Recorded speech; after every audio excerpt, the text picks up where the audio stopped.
Hello everybody, welcome back to my channel. So today I have got a whole bunch of sex advice for you from various different experts. We just recently wrapped season 6 of my podcast Doing It, and we had 24 incredible guests, and I learned so much from the conversations that I had with them, and there are just some standout things that I wanted to share with you in case you haven't listened. But also, we're in between seasons right now. We're working on something big for season 7, so it's the perfect time to catch up. But I wanted to share with you some of the best and standout advice that I picked up from some of my guests this last season of the pod. And thanks as ever to my patrons for making the podcast possible, and especially so with the new season that we're working on. If you want to get behind the scenes info and know a little bit more about what we're planning and also help support to produce the podcast itself, then consider becoming a patron and joining the common room. Right, on to the sex advice. So the first piece of advice was that talking about money in relationships gives you freedom. And I learned this from Chantal Houston, who is a producer and director and co-host of the Money Honeys podcast. I really loved the way that Chantal talked about money and relationships in this episode. She talked about how often people avoid having conversations about money in relationships because it feels unromantic. But by actually having these direct conversations about money with your partner or partners can actually lead to more opportunity for romance and being able to feel free as a couple. I loved this framing of actually opening up and talking about money giving you freedom, because so often money is seen as a taboo topic that we don't talk about, and it being really stressful and emotional and also deeply personal, and that can make us feel trapped. Chantal spoke about how there are just so many things in a relationship that money impacts, and so the sooner you talk about it the better. And if you figure out who is paying for what accounts, what bill is coming out of, if you do that all before it becomes an issue, it can give you just so much more freedom and time to just enjoy being together. The next piece of advice is that polyamory isn't the only way for ace and allo people to have a relationship together. And this came from my chat with Cody Daigle-orians, aka Ace Dad Advice. Cody also has a book that came out earlier this year called I Am Ace. So asexual people can absolutely have relationships with allosexual people, but we so often fall into the trap of using polyamory as a way to explain how. But Cody gave some great advice on how ace and allo people can navigate having a monogamous relationship. All relationships require negotiation between the two people in them, and to sort of meet somewhere in the middle of who they are and what they want. So that's no different for an ace and allo couple. If you want to be in a monogamous relationship and one of you is ace and one of you is allo, you just have to talk to each other and see if there is a place in the middle where both of you can be happy with that.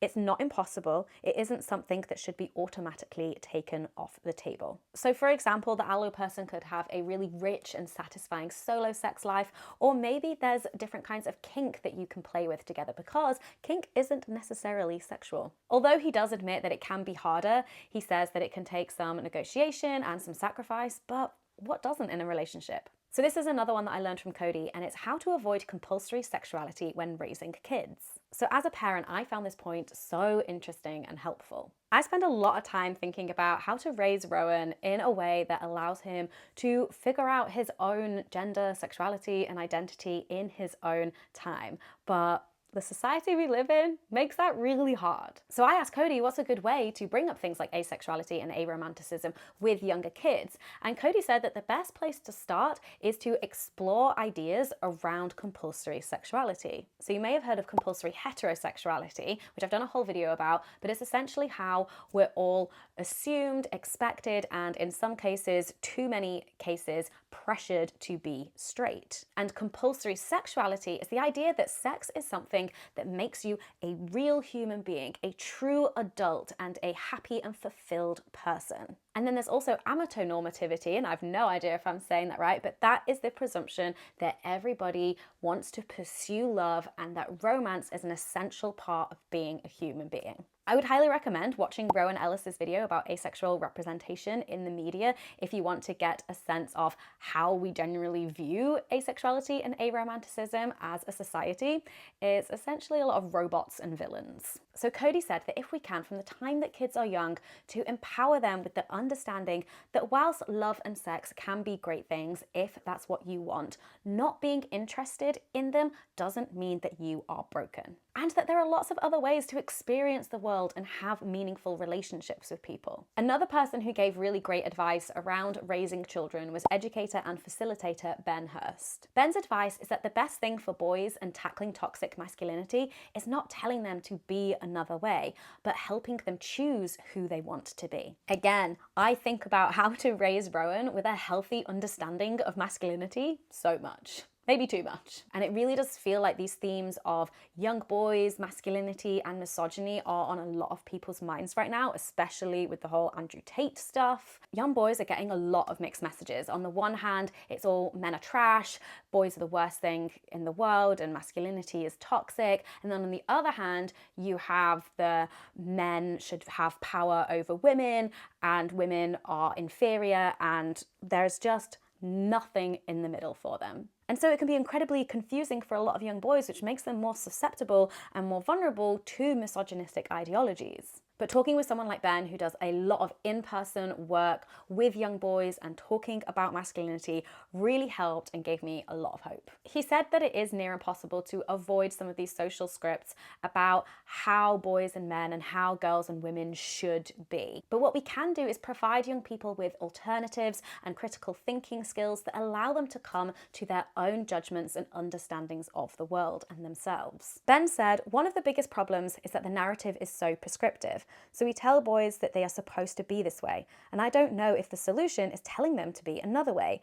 I think it's more you can decide who you want to be in the world and based on what impact you're having on other people. And it's sad that this is such a revolutionary concept, but in our society, it literally is. Next up, I learned that trauma can show up in all parts of our bodies, from Jimanika Eborn, who is a sexual assault and trauma expert and trauma media consultant. Jimanika talked about how we are full systems, and she described our bodies and minds like a circuit. So if something happens to one part of your body, there may be something else that is triggered elsewhere that hurts, and that's how trauma works. Jimanika talked about how if somebody is sexually assaulted or experiences any other kind of trauma, then this can show up in different places in the body. And the most common places that folks notice stress, anxiety, and trauma showing up is in our shoulders, chest, hips, and gut. And I thought that this was really interesting, especially because of the way our medical system works, where we're looking at a very specific problem in a really esoteric way rather than taking in the full picture and seeing what else might be going on there. And so it's important that as humans we connect more deeply with our bodies in a somatic way.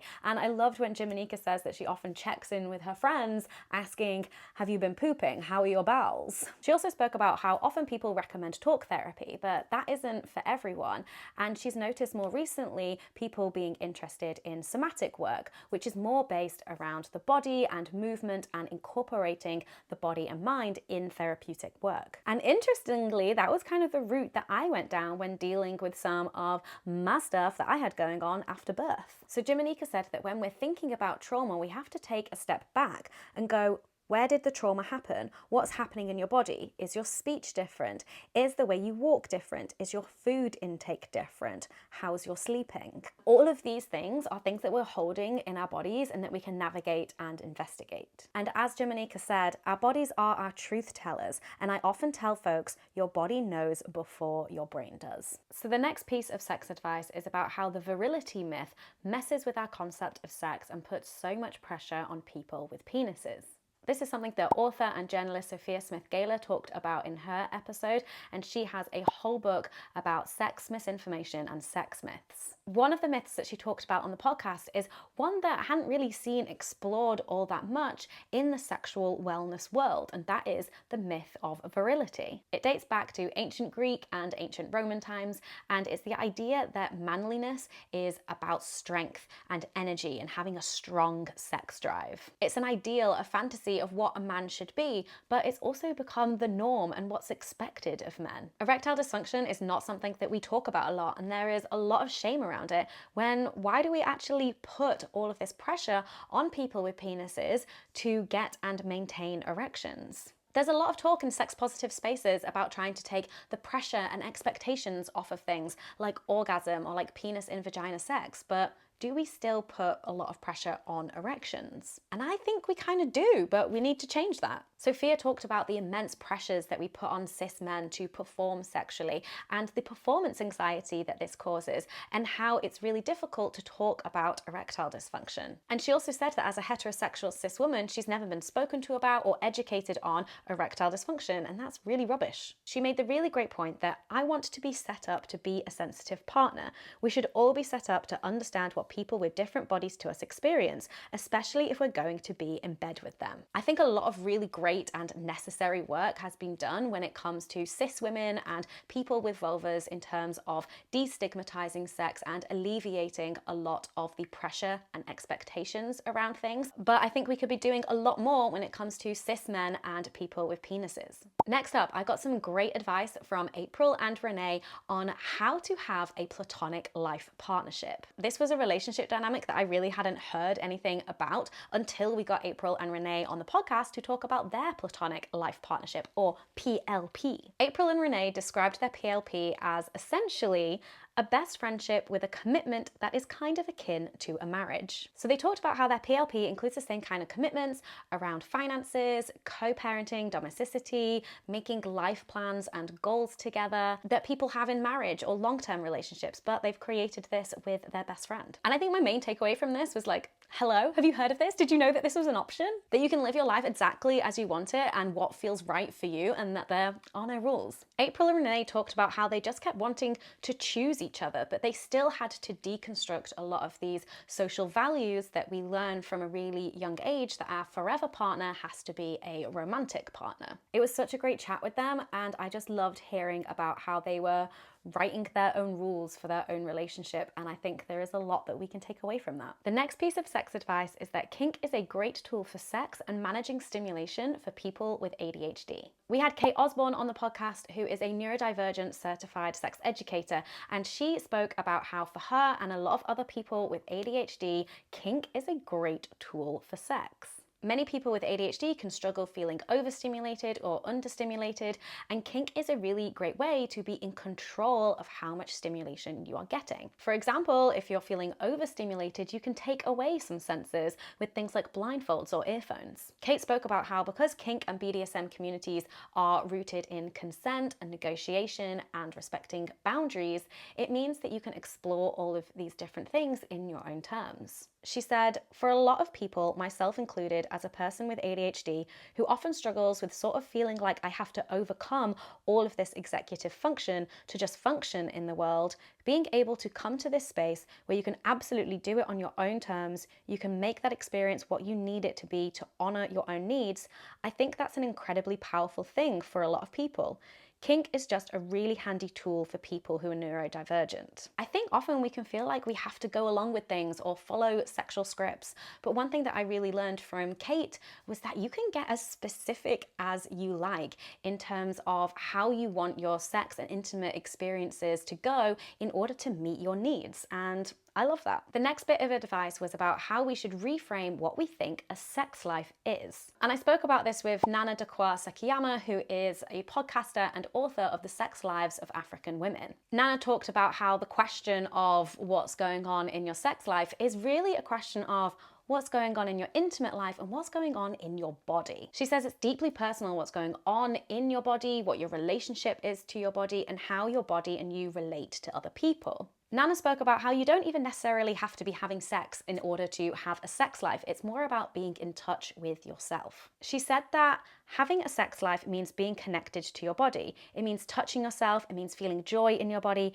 It means feeling pleasure in your body. It means being aware when you're off balance and maybe being proactive to do something about it. I love this so much because I think that as a society, sometimes we talk about having a sex life in ways that is actually external to us. So having a sex life proving that you are desirable to other people, or it being about how much sex that you're having or how many people you've had sex with, but the way that Nana talks about it is that it's just much more about you and your body. Nana also talked about that depending on what is going on in your life, it can be very easy to forget the sex and pleasure part of yourself. It can be easy to forget that you're a sexual being. And she spoke about when she first became a mother that she actually had to actively think, okay, I need to find myself again. And she said that in this busy world, we do need to make time for sex and intimacy and pleasure in our bodies. And I think that that's a really nice piece of advice and a reminder, because I don't know about you, but for me, sex has definitely been